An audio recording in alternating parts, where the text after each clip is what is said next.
Oi, eu sou o Goten, tudo bem com vocês? Os filmes de DBZ são geralmente bem comentados na internet, mas existe um filme que não é exatamente um filme. E no vídeo de hoje eu tô aqui para comentar um pouco e dar a minha opinião sobre ele. Mas é claro, não esquece de deixar o seu like, compartilhar o vídeo, se inscrever no Hyper, que é muito importante, e também nunca se esqueça de seguir a Cristo. Enfim, sem mais enrolação, bora pro vídeo. Bom, primeiramente porque esse filme não é exatamente um filme de Dragon Ball. Ele tem a duração de um filme e a qualidade de um. E isso é bem simples, porque ele se trata de um jogo de Dragon Ball, mais especificamente aqueles jogos de escolha, e foi lançado exclusivamente no Japão. Então ele não é muito reconhecido como um filme, apesar de ter os trejeitos de um. E foi produzido pela própria Toei em parceria com a Bandai. E falando sobre o filme, ele começa de uma forma bem interessante, em um clima totalmente sombrio, onde a gente escuta um discurso sobre aquele que parece ser o vilão. E ele fala do seu plano de vingança contra os Saiyajins e as coisas ruins que eles fizeram. E como eu já mencionei que se trata de um jogo, basicamente isso aqui tem uma parte 1 e uma parte 2. E a parte 1 já começa com o Gohan destruindo uma árvore e levando lenha para casa. Já tá mais forte que o Goku do Super. Só que por algum motivo misterioso, a lenha que ele levou estaria morrendo. E então o Sr. Popo aparece, avisando para eles que tinha um gás misterioso que estava matando tudo no planeta. E até mesmo pessoas como Goku e companhia acabariam morrendo em menos de 70 dias. Então eles decidem ir falar com a Bulma, que tá simplesmente linda nesse filme, não tenho o que reclamar.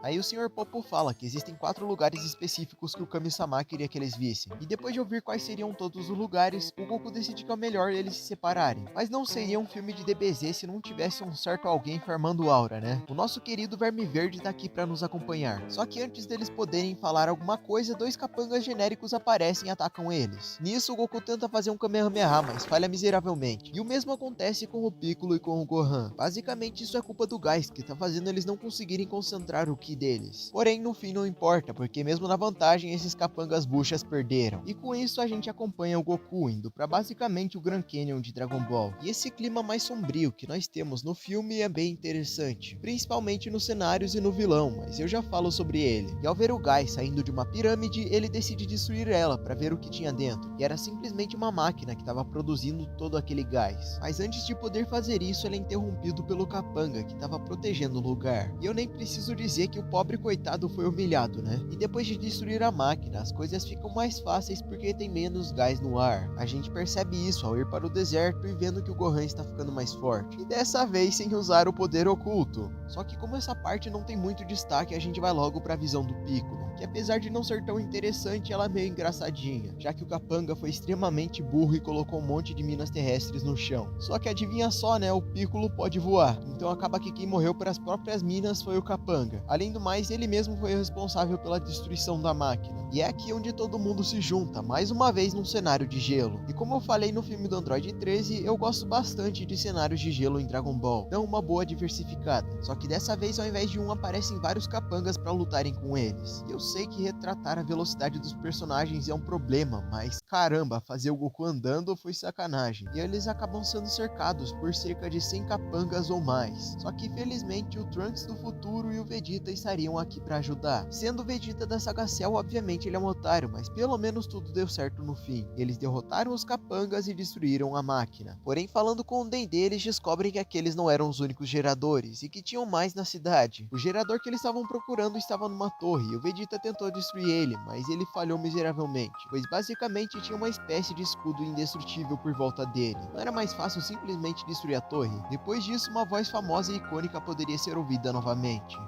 無駄だ貴様たちの力ではそのバリアは壊せんぞ。 Sim, amigos, o Imperador do Universo estava de volta. E não só ele, como Cooler, Tarlis e Slug também. O Tarlis fala algo meio sem sentido, afirmando que queria vingança com os Saiyajins porque ele foi morto por um. Só que o Slug conseguiu ir além, já que ele fala pro Vegeta que os insultos dele nunca serão perdoados. Mas eu sinceramente não lembro do Slug encontrando o Vegeta antes. Pelo menos a luta dos vilões contra Goku e companhia é interessante, até que o Goku decide dar um Kamehameha no Cooler e ele vira uma gosma rosa que pode se reconstruir. Engraçado você dizer isso, porque eu estava olhando algumas fotos antigas e elas são quase iguais.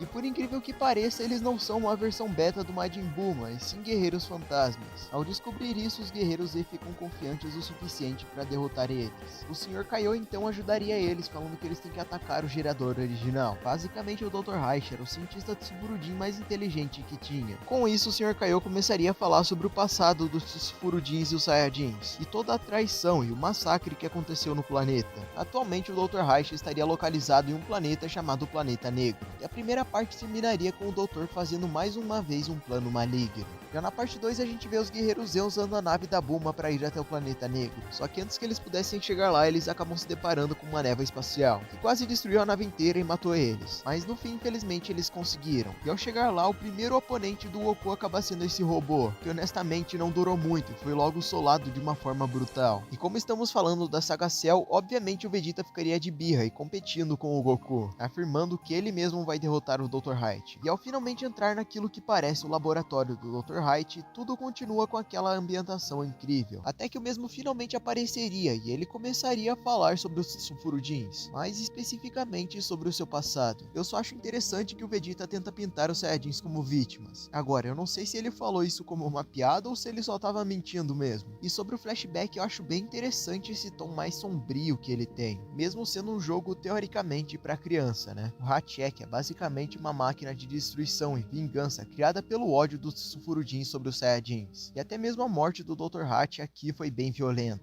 E sim, meus amigos, ele morreu muitos anos antes do filme acontecer. O Dr. Hat que a gente vê aqui é basicamente mais um guerreiro fantasma. E eu acho interessante que aqui, assim como o Dr. Mill e o Baby, a criação na verdade foi o criador. A única coisa que eu não gosto nessa cena é o Goku negando seus laços Saiyajins, já que ele aceitou os mesmos na saga Freeza. Só que dá até pra passar um pano, já que a saga Cell é basicamente onde ele estava mais humanizado. E os guerreiros Z até tentam atacar o Dr. Hat, mas não funciona porque ele tem uma barreira. É o que eu diria se eles não pensassem em atacar juntos. E nisso o Goku destrói a barreira e o Vegeta finalmente mata esse velho brocha. A paz finalmente retornou para a Terra. Mas pera aí, não tá faltando alguma coisa nesse filme? O Dr. Hat volta só que por milésimos de segundo, já que o Vegeta imediatamente destrói ele, até mesmo pisando nos restos da sua alma. Depois disso, uma misteriosa voz poderia ser ouvida e um grande Ki poderia ser sentido. O homem, a máquina. Provavelmente a razão de você ter clicado nesse vídeo. Hatchek é basicamente a destruição e a vingança dos Furudin encarnadas, antes mesmo do Baby sequer pensar em existir. E ele humilha os guerreiros Z como se não fossem nada, tendo simplesmente uma espécie de poder invencível contra eles.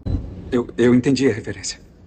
O Piccolo é derrotado e mesmo com 3 Saiyajins juntos indo pra cima dele não dá certo. E o filme até chega a falar que ele tem um nível de poder tão grande quanto o de Broly, mas eu não acredito não. Primeiro que os filmes aconteceram em datas muito semelhantes, então não tinha como o Goku ficar muito mais forte, e mesmo assim a surra que eles levaram foi bem menor que a do Broly. E segundo porque, né, é o Broly. E o Goku até descobre o padrão de ataque do Hatchek para desviar dele, algo que não foi possível com o Broly. E o Pecolão, sendo esse grande amigo que ele é, ele logo oferece uma semente dos deuses pro Gohan, e o mesmo da semente dos deuses pro Goku, Trunks e Vegeta. E para acabar com essa palhaçada de uma vez por todas, os três se juntam e fazem um ataque contra o Hatchek, que obviamente agora morreu. E antes do planeta ser destruído, o Goku acaba teletransportando todo mundo de volta pra Terra. E o filme acaba com eles tendo um grande almoço, e provavelmente o Goku almoçou.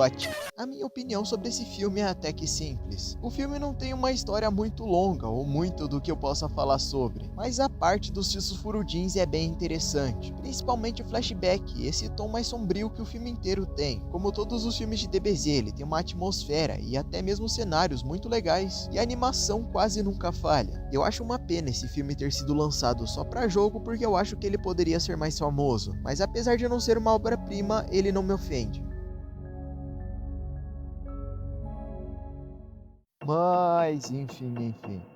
Concorda comigo? Discorda? Não se esquece de deixar nos comentários. E é claro também, eu sei que talvez você possa não estar se sentindo muito bem ultimamente. Você pode se sentir vazio e sem esperanças de que as coisas podem melhorar. Mas por favor, não pense assim. Por mais que você esteja desmotivado e sem vontade para continuar lutando, saiba que essa não é a solução. E mesmo que que os seus sonhos pareçam impossíveis, não desista. Mas mesmo que você não acredite em mim, acredite em Jesus. E é por isso que eu quero que você fale com Deus, porque Ele é o único que realmente pode te ajudar. E é claro também, não se esquece de deixar o seu like, compartilhar o vídeo, se inscrever em Hypar, que é muito importante, e vocês me dão forças para continuar. Muito obrigado pelo amor e carinho de todos vocês, e também nunca se esqueçam de seguir a Cristo. Eu espero que tenham gostado do vídeo, e valeu, falou e fui!